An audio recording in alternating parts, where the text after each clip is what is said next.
What type of projects can help you land UI UX job? So I will discuss kung ano yung mga projects na pwede makatulong sa'yo in finding your UI UX job, and I'll give you my recommendation kung ano yung dapat mong i-focus. Una, sa mga UI UX projects na nakikita ko, there are two different things or types. May physical business model and digital business model. So I'll discuss about physical business model muna. So sa physical business model, they mainly get their revenue in physical form. Like may shop, coffee shop, restaurant, pero they still need online presence. So they will need website. Or yung mga accounting firm, law firms, they still need an online presence. Pero physical nila ginagawa yung kanilang services. Pero since they need online presence, then website design. And the other one, kapag restaurant ka nga or you have an online shop, physical and digital mainly for ordering. These are the type of projects na pwede mong gawin if physical yung business model. The next one is for digital business model. They mainly get their revenue from digital, from online. So una dyan is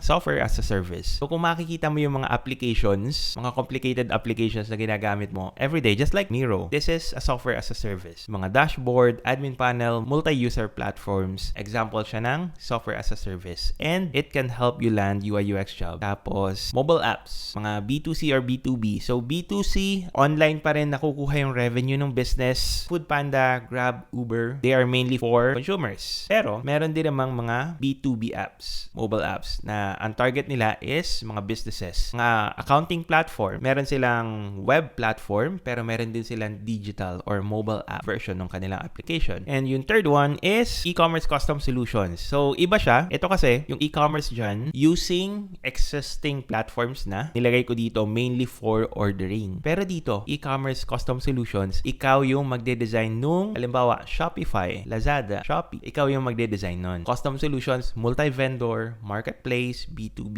and B2C. So makikilagay na lang dyan sa comment section if you have any questions para mas ma-explain ko yung iba in a different video. So these are type of projects na pwede mong gawin para makatulong sa'yo to land a UI UX job. Pero which one of these projects can help you or can give you higher chance of getting a UI UX job? Bigyan ko kaya ng thoughts. First is dito sa website design and e-commerce. Para dyan, they don't need much UX. Kasi nandyan na yung existing solutions. May mga website builders na maraming templates and mostly few customizations na lang yung kailangan mong gawin. Yun yung nangyayari. Kapag physical business model, since they mainly get their revenue in physical form, they don't need much UX unless sobrang laki na nung company, i-innovate sila to have a very good UX para sa kanilang website or e-commerce. Kapag ito yung focus mo, website design or e-commerce, ito yung feedback ko or yung insights ko. Pero pagdating naman dito sa digital business model, SaaS, mobile apps, e-commerce custom solutions, this type of projects requires continuous UX solutions. Kahit mabuo mo yung from startup hanggang sa mga enterprise companies, they always need continuous UX solutions. Unlike dito sa websites or yung mga e-commerce, sometimes once na nagwo-work na siya, minsan years yung inaabot bago sila mag-update. Pero kapag mga digital business model yung projects na yan, SaaS, mobile apps, e-commerce custom solutions, they will require continuous improvements ng kanilang platform. And it requires strategic thinking to design a product that is usable for their customers, profitable for their business, and feasible para madali siyang i-develop. Ngayon, if you are looking for type of project